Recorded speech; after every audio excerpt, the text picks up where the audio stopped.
봄이 되니까 교회 곳곳에 꽃이 피기 시작합니다.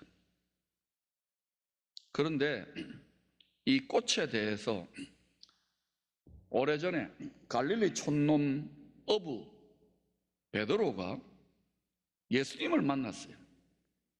예수님만 안 만났으면 이 사람은 물고기 잡고 자식 키우면 행복하게 살았을 것인데, 예수 만나가지고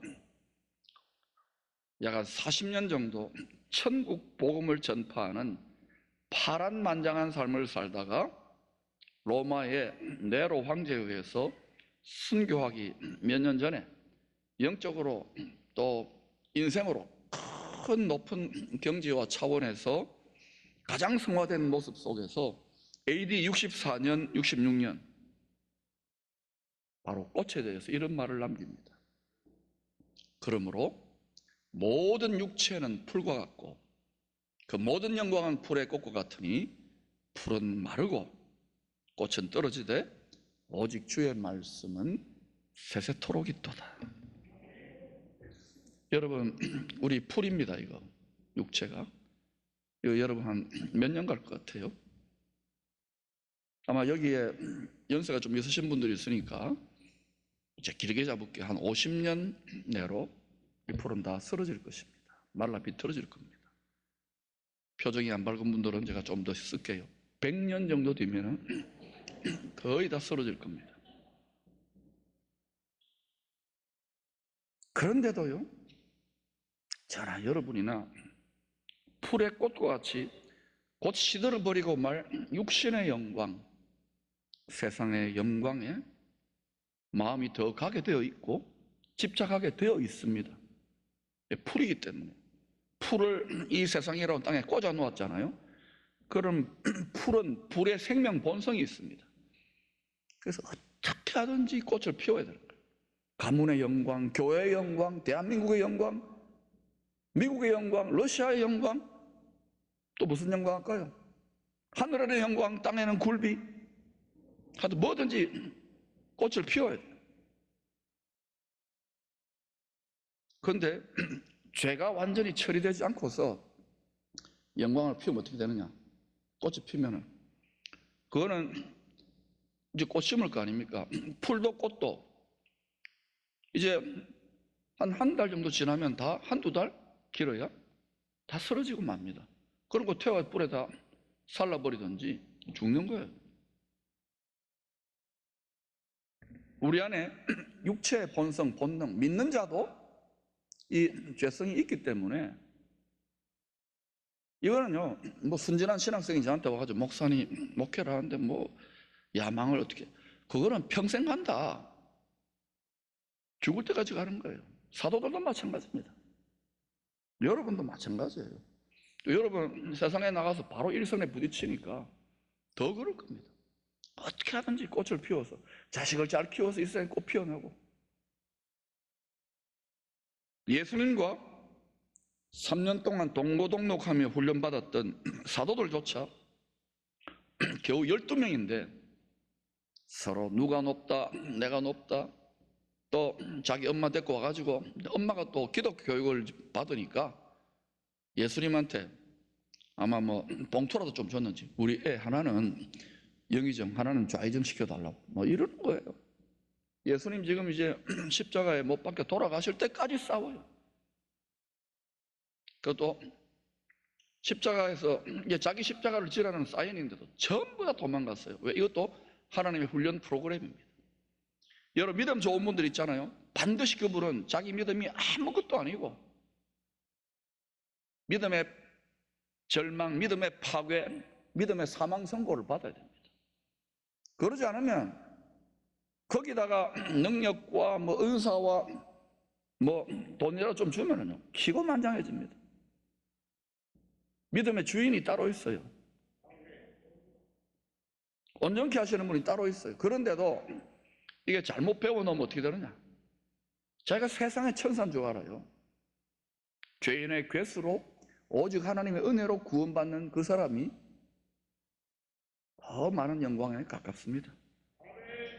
끝까지 순종했던 남은 자들, 초대교회 성도들은 실상 AD 313년에 로마의 콘스탄티누스 황제가 도저히 이제는 로마 귀족사회, 왕족사회까지 이게 기독교가 침투된 노니까 야, 이거 여러 가지 계산을 했을 겁니다. 권력자니까. 뭐 그렇게 또 나쁜 가치도 있고 또 로마는 다종교 사회니까 이거 공인을 하자. 그거 장려를 하기 전에 국교는 아니고 아직 공인을 해주는 거예요. 졸지에 지하교회, 무덤교회에 있던 지도자들과 성도들이 팍 튀어나왔어요. 빛을 보기 시작하는 거예요. 그게 교회적으로 꼭 잘 되는 것만은 아닙니다. 그때부터 로마에서는 어떤 일이 일어나냐? 예수 믿고 교회 다녀야 출세하기 좋고 돈벌이 좋고 권력 잡기 좋고 지식인으로 칭찬받습니다. 하나님의 뜻이 있는 거예요. 그렇게 하는 것도 전 세계로 나가야 되니까. 그러나 초대교회 1, 2, 3세기 적어도 한 200년, 300년가량 지속된 끝까지 사도들의 십자가 지신 주님의 뒤를 이어받아 따라간 사도들의 천국 복음을 받아들이고 미련 곰탱이처럼 따라갔던 그 초대교회 성도들의 순교의 피와 고난의 희생, 그것을 밑거름 삼아 지금과 같은 전 세계의 거대한 기독교 나무가 세워진 것입니다. 앞으로 이 나무도 잘 두고 봐야 돼요. 항상 다윗의 뿌리 이새의 줄기에 한 가지에서 성령의 열매를 맺느냐 요상한 세상의 열매를 맺느냐에 따라서 쫙 갈라질 겁니다. 우리는 다윗의 뿌리입니다. 예수 그리스도의 뿌리입니다. 이거를 지금부터 튼실하게 가르쳐 놓지 않으면, 깨알같이 가르쳐 놓지 않으면 몇십 년이 될지 100년이 될지 200년이 될지 모르지만 완전히 망치는 경우가 있어요.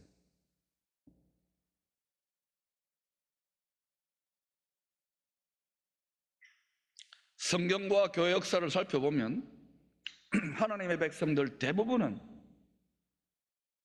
꽃이 되고 싶어 합니다. 이게 꽃의 본능이에요. 풀의 본능입니다. 꽃을 피워야 돼요. 어쩔 수 없어요.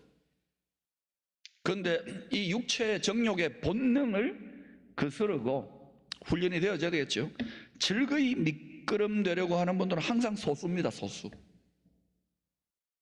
주님 오실 때가 다가올수록 더 그럴 겁니다.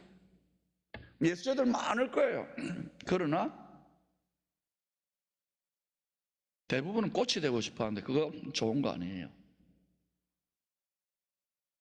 즐거이 그냥 미끄러면, 인상 쓰면 미끄럼되는 분이 있어요. 그거 별꼴입니다. 기쁨의 교회인데. 화나서 즐거이 기쁨으로 미끄럼되려는 분들은 항상 소수입니다. 근데 그 자리까지 가기까지 마음고생이 많고 하나님에 대한 오해가 많고 또 불평이 많지요. 왜냐? 왜 나만 이렇게 홀로 손해보고, 나는 조금만 이래도 하나님 이렇고 희생하고 외롭고, 아마 이런 분들이 있을 거예요. 불평하고.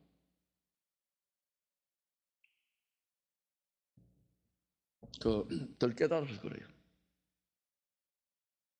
그런 분들도 아직 깨달음이 덜하고 온전한 지식이 안 오더라도 달게 하나님 나라에 미끄럼될 수 있기를 축원합니다.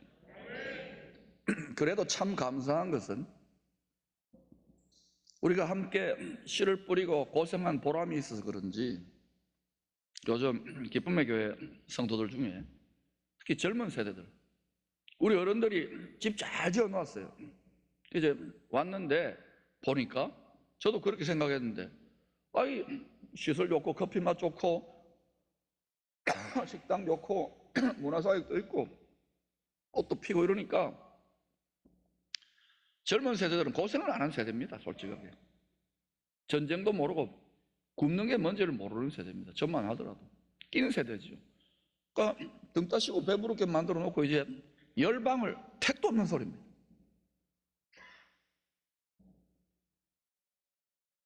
미끄럼이 되려고 안 하고 예수도 믿고 세상에서 잘 돼야 되겠죠. 근데 세상에서 잘 되는 쪽에 꽃 때리고 하는 쪽에 마음이 더 많은 거, 특히 젊은 세대들은. 그래도 여기 은퇴하신 분들은, 어른들은 그래도 순종하고 희생하고 이게 체질에 배어 있습니다. 한 세대 전이나 두 세대, 세 세대 전에는 고생이 뭔지를 알거든요. 배고픔이 뭔지, 전쟁이 뭔지를 알아요.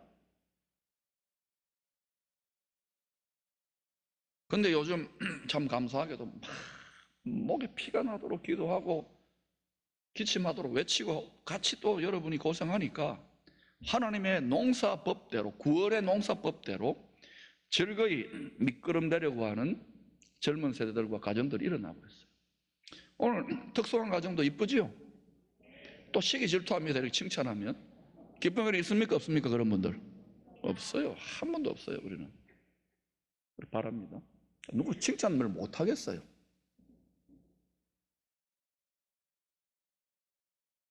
그 다음에 제가 또 말이 뭔지를 잘 가르쳐 드릴 테니까 기대가 많이 돼요. 교회라고 하는 큰 나무, 이 한국도 나무 아닙니까? 큰 나무가 됐어요. 전 세계 뭐 전쟁으로 다 망했던 나라도 뺏겼던 나라가 이게 뭐 전 세계 코리아 한류, 교회도 막 세계적인 50대 초대형 교회 중에 24개가 있습니다.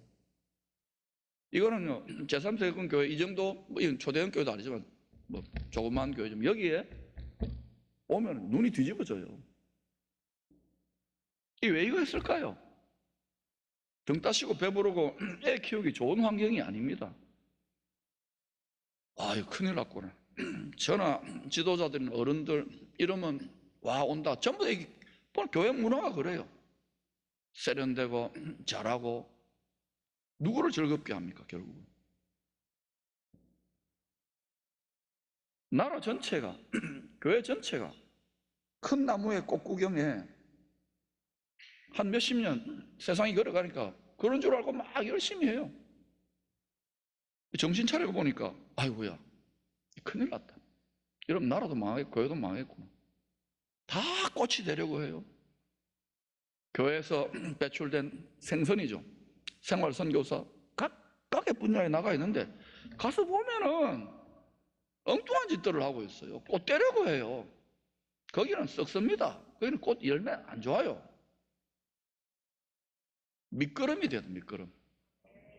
밑거름이 되어야 그것도 억지로가 아닙니다. 나만 고생 아닙니다. 즐거이. 이거는 세상의 정신으로는 미친 짓이에요. 그런데 하늘의 불같은 능력이 아버지의 마음을 깨달아 버리면 이게 되게 돼 있어요. 아버지 그리 아니하실지라도 감사합니다 하면 저절로 많은 열매를 맺어. 왜? 많이 줘도 이 가정은, 이 자녀들은 뭐합니까? 다시 심는 거예요. 원리를 아니까. 근데 지금 한번 보라고요. 만복의 근원이 되고 만물을 충만케 한다는 교회와 성도들이 점점 더 가난뱅이가 되고 와가지고 주야로 기도하고 금식하고 철학기도 새벽기도 또 그러고 기도 얼마나 많이. 아버지 좀 주의소 안 줍니다. 주면 뭐합니까? 아싸 하고는 또 소고기 사 먹고. 원리는 간단해요. 농사법의 원리는. 그러니까 하나님 농사법. 아무리 아름다운 꽃을 보려고 나무 심고 꽃 피우면 뭐합니까? 땅이 좋아야 돼요. 걸음이 좋아야 돼요. 우리 박상희 장관 물어보세요. 정성수 장관 물어보세요. 전문가입니다, 이분들은. 그런데 이거를 이제 이분들 다 나이 들어갑니다. 박 장관이 은퇴했잖아요. 젊은 아들이 좀 하있어. 아멘 크게 안 하잖아요. 하세요. 지렁이도 좀 만지고. 근데 애기 엄마들이요, 핸드폰하고 아이 싫어 지지. 여러분 그런 걸 만져야 애들이 사람이 됩니다. 핸드폰, 텔레비, 컴퓨터 중독, 기계인간이다. 기계인간. 이거 왜 하는지를 알라고 하나님의 구원 농사법을 터득하라고요. 선교가 뭡니까? 생명살리 지지하는 거. 지지, 미련한 짓 하는 겁니다. 그런데 희한하게도 재벌들, 정치가들 나중에 막 세상 속 시끄러워 복잡하니까 어때요? 텃밭 가꾸고 이래요. 분재 키우고 집에 정원하고 실컷 부자 되고 권력 잡아 그거 하고 있더라고. 우리는 그런 거 없어도 하는 거예요. 할렐루야. 미끄럼 될 수 있기를 축원합니다. 본문 35절에는 부활에 대한 독특한 표현이 나옵니다. 여자들은 자기의 죽은 자들을 부활로 받아들이기도 하며, 또 어떤 이들은 더 좋은 부활을 얻고자 하여 심한 고문을 받되 구차히 풀려나기를 원하지 아니하였으며, 부활이라는 단어가 2번 나오는데요, 이 참 해석하기 힘든 성경학자들이 아주 어려워하는 난해 구절입니다. 그래서 제가 이 말씀을 이렇게 저 나름대로 해석을 해보았습니다. 신학계에서는 이렇게 해석하는 분이 거의 없을 건데 한번 제가 해석을 해보겠습니다. 여자라고 하는 표현은 신약 성경, 특별히 신구약 성경에서 교회와 성도들을 의미한다고 할 수 있습니다. 여자의 후손, 뱀의 후손 서로 싸운다 그러잖아요. 여자가 교회와 성도도 하나님의 백성들이라는 것이죠. 다시 말하면 여자된 교회의 성도인 우리들에게는 다 자기의 죽은 자들이 있는 거예요. 무슨 말씀이냐? 함께 교회 생활, 믿음 생활 하다가 먼저 천국에 간 가족일 수도 있습니다. 또 때로는 부모보다 먼저 천국에 간 자식들일 수도 있습니다. 때로는 또 가족보다 더 친하게 지낸 믿음의 친구나 선후배일 수도 있습니다. 이런 경우에 오랜 세월 동안 정이 들었잖아요. 정서적으로 깊은 유대의 끈이 묶여져 있는 거예요. 때로는 가족보다 더 묶여져 있어요. 내가 존경하는 선배, 사랑하는 후배, 암에 걸릴 수도 있고 사고가 나서 돌아갈 수도 있잖아요. 그럴 때 그 상실의 슬픔, 그 빈자리가 너무 크고 고통스럽기 때문에, 왜 육신을 갖고 풀이기 때문에 우리가 이겨내기가 굉장히 힘들어요. 나아가서 더 좋은 부활을 얻고자 극심한 고난을 회피하지 않고 그대로 통과했다는 말씀에서 이 더 좋은 부활은 무엇일까요? 분명히 이분들은 더 때라 배째라 이랬을 겁니다. 왜? 더 좋은 부활을 사모하니까. 가끔 이런 분들이 있어요. 정말 미친 사람. 우리는 그 해석의 실마리를 요한계시록 20장 4절, 5절, 6절에서 찾아볼 수 있습니다. 시간 관계상 그 이야기를 여러분이 찾아보십시오. 거기에 보면 이런 말씀이 있어요. 해석을 하면 세상 임금 사탄의 권세에 굴복하지 않고, 돈이 왕노릇해서 굴복해라 먹고 살려면 굴복하지 않고 죽기까지 믿음을 지키며 천국 복음의 사명을 충성스럽게 감당한 착하고 충성된 종들, 거룩한 신부들, 그리스도 용사들에게는 그들이 받을 상급으로서의 첫째 부활, 따라서 첫째 부활, 어떤 부활? 이 부활이 더 좋은 부활이라는 것입니다. 물론 여기에 대해서 부활은 다 똑같지 이렇게 해석하는 분들도 있습니다. 그러나 여러분, 성경을 한번 깊이 한번 살펴보세요. 행한 대로 갚아준다 그러고, 상이 있다 그러고, 영광이 다 다르다 그러고, 권세가 다 한 골, 두 골, 10골 권세가 있다 그랬잖아요. 맞습니까? 그러니까 부활은 다 부활이지, 영원히 살고 천국을 누리지만 다른 거예요. 안 그러면 백지로가 뭡니까? 괜히 고생하고, 심지어 어떤 사람은 순교도 하고 백지로. 그들은 우리가 가까이 갈 수도 없어요, 여러분. 왜냐? 그런 분들은요, 천국의 특권층입니다. 소수 특권층. 다 똑같지만 천국은 평등사회다. 그건 공산주의예요, 여러분. 상이 다 달라요. 여러분, 너무 특권층대로 욕심내지 마라. 그것도 다 하나님이 세팅을 해놓으셨어요. 보니까 순교자도 정한 숫자가 있어요. 제가 아는, 옛날에 제가 전도사로 섬기던 교회 그 노총각은 맨날 순교한다고, 일본을 왜 순교한다고 그래. 그래서 내가 근래에 안부 물었어요. 그 집사님 순교했습니까? 했더니 머리를 뽑고, 아들, 딸하고 잘 먹고 잘 살아요. 빨리 순교해라고. 내가, 여러분, 아무나 하는 게 아닙니다. 그거 할 사람이 있어요. 그러나 우리는 그걸 순교 안 합니까? 따라서 날마다 죽노라. 우리는 생활 순교입니다. 생활 순교자가 되어야 생선이 돼요. 생활 선교사. 근데 직장에 가서 열받으면 팍 나가잖아요. 뭐좀 손해보면 팍 나가잖아요. 먹물을 팍 뽑아버리는 거예요. 죽도시장에 가보세요. 문어회를 어떻게 하는지. 먹물집을 탁 잘라가지고 각을 떠서 탕탕탕탕 해가지고 초집에 찍어서 각을 떠세요. 번제로 드리세요. 속이 시커먼 먹물집을 깨뜨려야 돼요. 심장을 깨뜨려야 예수 그리스도의 불타는 심장이 이식되는 거지요. 이거 깨닫지 못하면 예수 갈수록 믿는 거 어려워지고 할 짓이 아닐 겁니다. 목회도 선교도 뭐 중직자들 하지 마세요. 기쁨의 교회 중직자는. 왜냐? 갈수록 내가 괴롭힐 거니까. 할렐루야. 뭐예요? 고생도. 그렇죠. 안 괴롭힙니다. 걱정하지 마세요. 참, 뭐다 꽃만 되려고 해요. 내 자식이 내가 어떻게 했는데 내 자식이 꽃 되고 내가 꽃이 되고 꽃보다. 그렇죠. 이거 내가 항상 주일마다 하나씩 밉니다. 다시 꽃보다. 이 방송국에 개그맨들한테 유행시키라 그랬어요. 그래야 나라가 잘 됩니다. 그러나 이 땅에서 놀랍게도요, 미끄럼이 되려고 하기보다는 다 꽃이 되고 싶어 하기 때문에 예수를 믿어도 그런 분들 훨씬 더 많습니다. 연약하고 어린 믿음의 성도, 특히 큰 교회는 더 그래요. 그래서 그런 분들도 하나님이 주시기는 주시는데 상급과 영광이 덜합니다. 다스리는 권세나 상이나 또 지혜나 그게 다 덜합니다. 이분들은 굳이 비유를 든다면 천국의 일반 평민들이에요. 나라에 백성들이 많아야 됩니까? 다스리는 특권층들이 많아야 됩니까?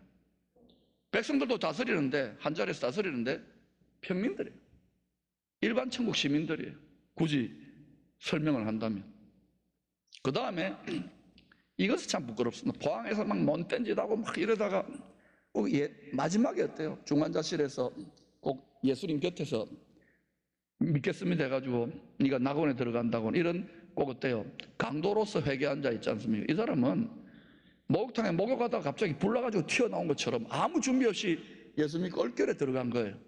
여러분은 부끄러울 겁니다. 상이 없어요. 그런 분들도 그런데 가야 됩니까? 안 가야 됩니까? 여러분이 중환자실도 가가지고 귀에다 대고 의식이 없어 귀에다 대고 계속 외치세요. 귀는 열려 있어요. 계속 외쳐 눈물로. 그런데 보니까 요새 예수 믿는 목사도 선교사도 성도들도 참 세상에 왔으니까 영혼들이 얼마나 한 영혼이 이 마음을 잃어버린 이 복 받을겠다고요. 복 못 받습니다. 그런데 우리 이제 복 받을 짓 할 거지요? 대박 난 거예요. 어떤 대박? 초장 대박, 초대박 날 거예요. 또 그거 하면 또 소고기 사 먹고 소고기를 약간만 사 먹어요. 그리고 해보셔요. 이렇게 온 나라와 전 세계 교회들 다 그렇게 했어요. 다만 지금 뭐라요? 서양을 보라고 서양을 우리한테 전해줬는데 그걸 소고기 사 먹고 있어요. 우리도 지금 소고기 사 먹고 있잖아요. 그런데 이때에 즐겨서 미끄럼으로 이때 부름받은 자들이 있습니다. 거기에 아버지 하면은 하나님이 많이 심으라고 주실까요? 에이, 거기에 또 관심이 많으면서 안 주실 수도 있습니다만 그리 아니실지라도 해보세요. 그러면 희한한 일이 일어납니다. 자, 부활장인 고린도전서 15장 41절은 이에 대해서 예언적인 암시를 살짝 줍니다. 해의 영광이 다르고 여러분 해의 영광을 누릴 자들이 있을 것입니다. 달의 영광이 다르며 달의 영광을 누릴 자들이 있을 것입니다. 별의 영광도 다르며 별과 별의 영광이 다르면 하늘에 보세요. 별의 빛나는 정도가 다 다릅니다. 그러니 본질상 부활은 다 똑같은데 다 누림과 권세가 달라요. 저는 너무 욕심이 많았는데 욕심을 많이 내려놓습니다. 여러분 믿음대로 될 건데 혹시 이 말이 믿어지고 즐거이 순종할 수 있는 분들은 많이 미끄럼되셔서 더 좋은 부활, 더 놀라운 영광으로 나아갈 수 있기를 축원합니다. 이거 깨달았으면 자녀들의 인생관과 가치관과 세계관을 완전히 이렇게 뒤집어 놓으면 그 자녀는 하나님이 친부모처럼 죽을 때까지 챙깁니다. 끝날까지. 이런 가정들이 점점 일어나고 있다는 것이 참 감사해요.